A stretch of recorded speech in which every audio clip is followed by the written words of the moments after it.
guys, Xfox here. Check it out. We are going to go over the patch notes for September 6th updates for King's Raid. We're just going to scroll down these. I did notice kind of pre-reading some of these. Some of them are pretty huge. Some of them are pretty key revamps, while others are just meh. So let's just go down this for a lot of you new players who, sometimes don't read the patch notes or maybe are curious to why something changed that you didn't know and you just hit okay here. But anyways, let's go down these patch notes and kind of just see what changed for September 6th, 2018. So, first things first, of course, new costumes. You got 3 batch of the wedding costumes, 4 heroes, which is not bad, right? Roy, Rena, Tania, Scarlett. Really, the Roy one is the one I would be interested in, even though I like the costume that I have. Arena shop tickets, you guys can see here. There's some new ones. Again, you can get the unique weapon, unique treasure tickets updates. This is pretty big because you now can get the tickets right in the arena shop. That's pretty big, especially if you do a lot of arena, right? So if you don't have any, special, items that you need to get, unique weapons, UWs, then fine, you can just go ahead and pick these up, and that's pretty huge. I kind of like that. New hero releases. Endless Thristers. So we're going to check them out into the game, maybe here later. Hero info, so you can kind of see she was a hunter vampire. She's going to be an assassin. That kind of sucks. It only sucks because, right, I have a ton of assassins now. But let's read some of these special skills here. Each skill hit increase attack speed. But that's not that bad. Ooh, it's stack up to 80 times. Yeah, that's quite a bit. That's actually not that bad. Wow, that's actually really good. So you figure it's going to do 40% basically. Wow, 40%, and it's going to stack up real quick. That's actually not that bad. Not as good as not as good as some champs, but that's actually pretty good. Unique treasure skill, soaking blood, increase damage of soaking blood by 50% and reduce cooldown by 1 second upon each hit with soaking blood. That's actually not that bad. That's a huge buff. Blood liberation, increased damage of blood liberation by 20%, gain immunity for CC for duration. Okay, that's pretty good. Skill 1 deals P damage. I figured they would do P damage to all the enemies and still HP and damage dealt. Reduce cooldown of sweet blood on each hit, gain stack up to 5 times with each fact, additional hits and removes sweet blood attacks. That's actually not bad. So she actually self-sustains with her S1 there. So just again reading some of this. Blood HP damage while each additional hit on the random hemi. Skill number 4, this is the big one, increase attack and MP HP upon killing the enemy. Upon taking lethal damage, casting soaking blood and reduce max HP. The effect not occur. Soaking blood is on cooldown. Consumes all mana upon activation. Wow, that's actually really good. Kills.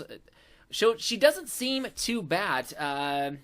When I get her, I don't know, but some of her skills don't seem too bad. But I just don't need another assassin. So again, Obsidian Arians Necros. He's a knight, which doesn't look too bad. After landing 20 normal attacks, deal M damage equal to 100% of an attack to 2 random enemies, stuns for 0.5 seconds, and becomes Storm of Narxus, however you say it, for 10 seconds. For the duration, the Storm of Narxus increases P defense, by 4% of the caster's P defense. Oh, that's actually not that bad. So 20 normal attacks, you just hit up attack speed, and you can hit that pretty quick, and all of your allies gain P defense by 4% and M defense by 4% of the caster. So wow, that's pretty good. Wow, that's actually not that bad. It's almost like a clause. The M defense is almost like a clause. Clause has a special ability. Unique treasure, memories of the blood, boosted by 20%. Oh man. Stun duration. Okay. So I mean the 2 new heroes, not that bad. We're going to take a quick, more in-depth look at those guys later. Hero balance patch, Cleo. Oh yeah, Cleo's flame diffusion skill effect was quite ineffective. That is so true. You guys probably know that, all you Cleo players out there. I started out with her, got up to 90.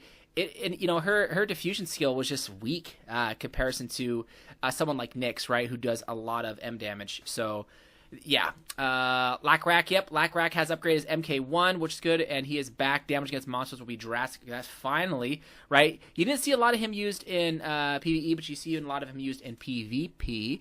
Marilla's skill set will be changed, and she'll be able to deal higher damage against boss monsters. Okay. Effective invest Steel Fortress light perk. We will maintain her skill effect. We will make it harder to get the right timing. Also, her unique weapon, Ephris, will have additional effects, so it will grant much better protection than the allies. Okay. Bowduin. Bowduin's skill effect is very powerful, so we're making changes. We'll be able to invest more for the growth, plus his unique effect will be revamped so that you can cause Bowduin much. Okay. For all of you healers that use him, yeah, you're going to be nerfed a little bit. They didn't really say, right?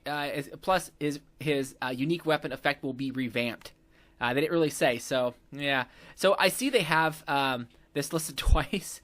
Why? I don't know, but they didn't really say. Fluss, it was quite good idea using Fluss as a knight position. Yep. However, due to the strategy, most of the dealer-focused items lost the match. Yeah. Some of the skills will be nerfed, but killing ability will be buffed so that it can be more efficient assassin. True. Now, this is the big one. For a lot of you Ricardo players out there, a lot of my friends, of course, played Ricardo because he just, right, his mana regen was just huge. It was quick. But you can read here. Ricardo was able to recover his mana very fast with his normal attacks compared to other heroes. That is true. We are going to buff the normal attack damage, which is great. And the number of attack hits, his mana recovery will be nerfed. Ooh, but the ally protection will be buffed by adding additional effects to the unique light judgment theory. Okay, so that's good and bad, but still, I think a lot of people rather play him, Ricardo. Yeah, they're going to maybe look to other options. Tania is powerful in PvP, but has lower performance in PvP. Her stealth effect will be nerfed. That is easier fight against her in PvP, but she will be buffed in PvE. That is true. Tania's like that 10% in the shadows thing was just or that 10-second shadow thing was just nuts, right? So if you had her with the ultimate weapon and a UT unique treasure, she was pretty nutsy. Yep, Scarlett is useful in various situations. We're going to make some adjustments on her skills, casting timing, but also buff her abilities in PvE, which is great because I have Scarlett and she's all right, but she definitely needs a buff. Just going down here, new sub-story. Okay, revamp, other adjustments.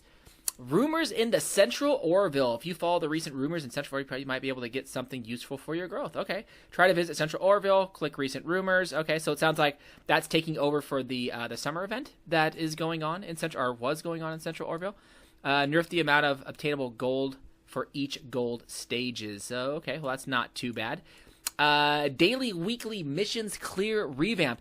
Yeah, were there too many missions to clear for the daily missions? You bet. There was like, just a ton of them. So they're actually going to get it down to where you can clear it when you're just done with 5. That's it. I think there was like 10 or something like that. So there was just quite a bit.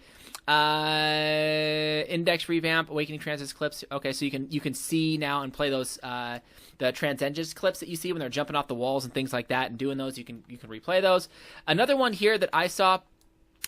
This, I didn't really use the repositorium that much. It used to be like the 3 little levels on the thing, but now they're just putting it down to 1, and then you can just kind of change what it is you're trying to do.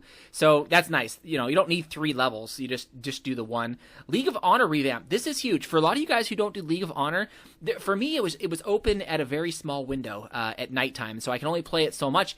And 30 tickets took me like an hour to just burn through. And so it looks like they're opening it up for an additional, 10 hours or something like that, which is great, and they're reducing it down to 20 tickets. So that is awesome, and that's good. The item price revamp, because there's some stuff in there that's ridiculously high priced. So this is great. Opening for a little more, reducing the amount of tickets. Hey, that's great. We don't have to do 30 tickets every time we want to run through. Rune box price and tooltip revamp, that's fine. Guide and bond was redesigned. King's app icon will change. I think everything else here was just kind of visual. So that is the patch notes for September 6, 2018 for King's Raid. Maybe this changes, a big effect on some of you guys and some of your team comps. I know for me it's not, but, we'll see how it goes. Let me know what you guys think of the, these patch notes on this, if it's going to affect you guys or not. Thanks again.